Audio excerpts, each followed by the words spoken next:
What's up guys, I'm Jay, this is Project GoodSpeed, and on today's video I'm going to be installing a push to start button on the little hatchback here. Let's get started.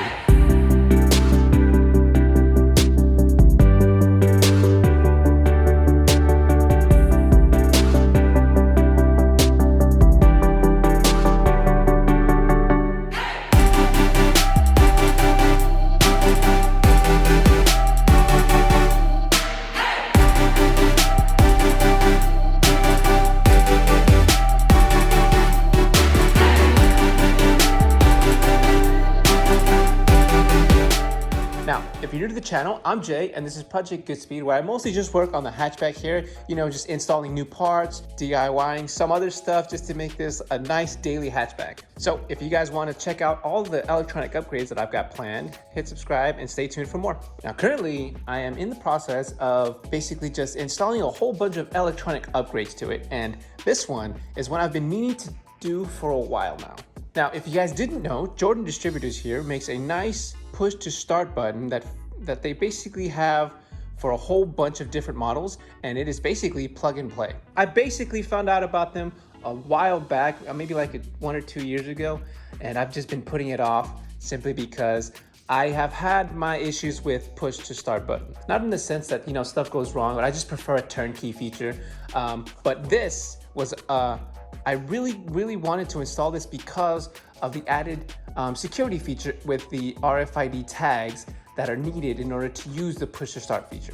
So basically for me, it was kind of like a pros and cons of it, because on one side, I wanted a turnkey feature to keep my OEM key working and the steering wheel lock in place. But I also wanted that RFID feature to add another level of security, because these Civics are very easy to steal, and I really don't want to have mine stolen. So for the longest time, I basically just debated on whether or not I should install it and at what point I should install it. Now, that leads me to the video I'm making today, because I had some issues with starting it, and it really wasn't a good thing. Let me tell you guys what I mean. So I've had this little Civic for a few years now. Oh man, this seat is way too close. And over the years, I have noticed that sometimes it won't start. And whether that is from one issue or another, either way, I've managed to fix it along the way. And this particular issue really bothered me because I couldn't figure it out. Let me show you guys what I'm talking about, because it has to do with the ignition switch here. Check it out, got a double ding here. Okay, so the ignition switch actually was tampered with. For the longest time, it would just I would turn the key and nothing would come on. And I had no idea why that happened. It did it intermittently, and there was no connection as to why it wouldn't start. You wouldn't hear anything clicking. You would just turn the key and nothing would happen. So I finally decided to open this up and take a look at this area, because generally I look under the dash and don't really worry too much about this area. And then I found the issue. So it looks like they crimped this one, but they just ran out or gave up, and then they just used shrink wrap on this. All these other ones, just look at this. They went butt connector straight to shrink wrap. Oh, because this isn't even the OEM wiring. That's black with a white stripe. This is just black, and okay. Damn. So it turns out that they just decided to splice together the wiring harness from this end of the ignition switch all the way down to the control module down there, and it just looked really sketchy, and it basically made the connection impossible at times. Other times it would, I guess, align in the right way and everything would be fine, but when it didn't align, that's when you'd have the no start issue. At the time when I figured out what the issue was, I basically just fixed it, I resoldered it and put everything right back together, and everything works fine now. But I don't like the way that wiring harness looks from the other end of the ignition cable here. So it made me think that, you know what, maybe now it's time to install the push to start button. Now, JDI has made this a very simple install. They have a bunch of videos on how to do it. And I think I should be able to have this done within an hour, hopefully. My videos tend to go wrong every now and then. Okay, so here we got all the stuff we need. This is the antenna. This is the wiring harness that I was talking about. This is their version of it. You'll see when I pull mine out right now, it is gonna be all spliced and messed up. And that's it. Oh, I have two because I wanted a different color than the one it came with. So I'll only be using that. And I've got my little RFID tag here so that I can unlock this feature and actually use the push to start button. Now, as I said, I do like having the wheel lock function, so I won't be removing my key cylinder. I'll just be drilling a hole on the side there, which is also something that complicated things because I don't like drilling holes in my car unless I absolutely have to. However, there's already a hole here. So, you know, kind of no harm, no foul really, because I just have to open it up a little bit bigger in order to actually get the push start button in there. But that is basically what I'll be installing, and I'll still be able to lock the steering wheel if I want to. Now, the way it works here is basically you just replace your OEM wiring harness with theirs, install the ECU here, and then just basically hook up your receiver so you can unlock the computer, and that's pretty much it. And obviously I won't be showing you guys where I'm going to be installing the antenna because, you know, for security reasons, but it looks pretty simple and we should be able to get this done relatively quickly. Ooh, that thing is dirty. Okay, I'll tell you guys, man, this little Civic has a whole bunch of missing screws or mismatched screws everywhere. Here it is, guys. You guys see this? I wrapped it up with wire harness tape because before it didn't look so good. And basically all I gotta do is just unplug this from there and this one from here. And remove this piece here, which I think just unscrews. Because I won't be needing this anymore. Damn it, let go. Okay. So now it should be able to come right out. Okay, so other than the clips that bolt on under the dash and the two screws holding together the key cylinder here, there is also a tiny little one there that attaches on this little circle there and basically just screws in onto the other side right over here. Looks like we're more than halfway done. All right. Now, our next step is to go ahead and just plug this in, I think. You know, one thing I don't like is the control module has no hardware. Basically, it just has two slots and I'm supposed to zip tie it. So that sucks. The quality of the material here, it looks really sturdy. Doesn't feel like it's gonna be like flimsy or anything.